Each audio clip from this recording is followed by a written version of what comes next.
Hello there, kia ora. With thousands of people crossing the Auckland Harbour Bridge on Wednesday as part of Hikoi Mō Te Tiriti, well, the event disrupted a lot of people, which is the point of a protest. Limiting a major transport corridor in our larger city is always going to cause disruption. And it was evident on social media just how many people were upset at being inconvenienced.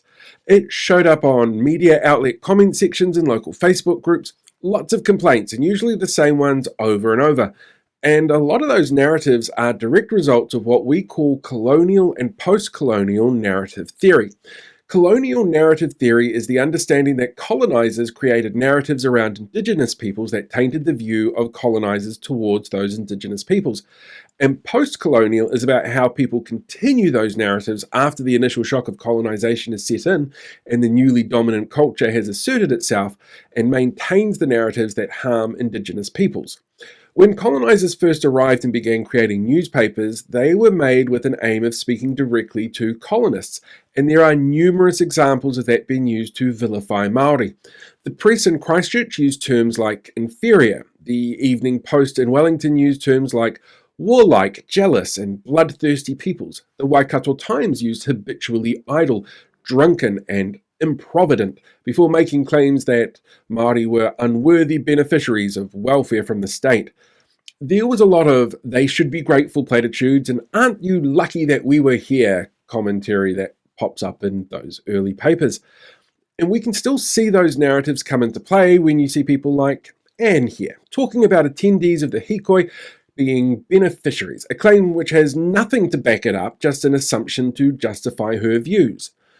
Post-colonial narratives continue and modernize those colonial narratives in a society that has now asserted dominance. And this is done in a number of ways, like headlining an issue as Māori and not talking to Māori when creating a narrative, or criminalizing Māori in the way that content's produced and presented, like this 1999 story in the Waikato Times that creates a stereotype of Māori as a typical murderer, or this layout in the NZ Herald vilifying former MP Kitty Allen.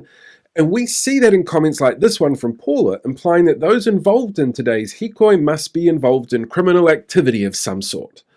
It comes in the use of language. When you see Māori described as radical or activist around highly emotive issues, but those terms aren't used for Pākehā. In 2004, during the original foreshore and seabed controversy, local media used the term radical to describe Māori 68% of the time in news stories.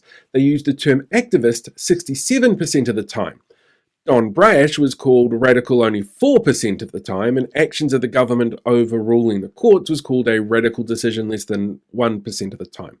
Those double standards are still applied by the public when you see comments like this from Ian, who seems to have forgotten the groundswell protest did stoop to that level in 2022, and thankfully they didn't follow the rest of his suggestion and run people off the roads. When a narrative is commonplace and seen regularly, it impacts the belief structures that people have. It's what we call the illusory truth effect. In 184 years of media narratives from trusted sources that say you should consider Māori bad for protesting has its societal impacts.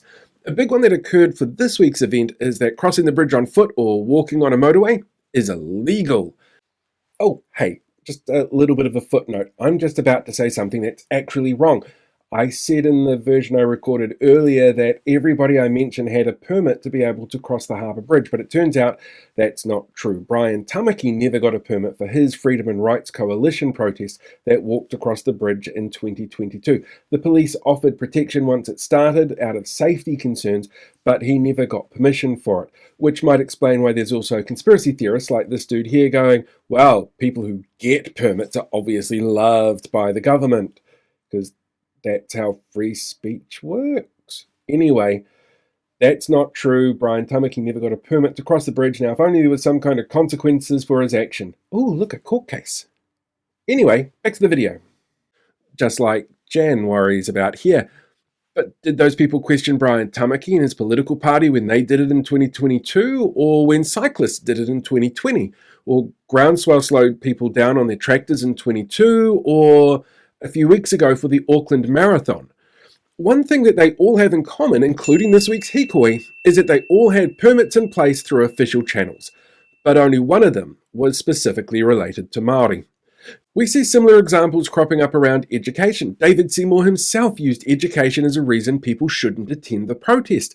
He's done this before as well when climate protests occurred, and that repeated narrative finds its way into public discourse, with the likes of Doyle here clearly concerned about European ideals of educational needs, while using the wrong version of there, but ignoring cultural needs and perspectives for many being involved in the hikoi who feels it gives them a voice against a law change that undermines the foundations of the country that's been built on and threatens its future from a government that has been systemically winding back changes that have been hard fought for to help ensure equitable treatment, outcomes and identifiers within our society.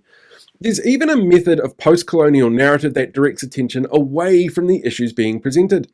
In 1975, the Auckland Star covered Dame Whina Cooper's original hikoi over the bridge as a concern about the structural integrity of the bridge, without mentioning the cause of the reason for the hikoi.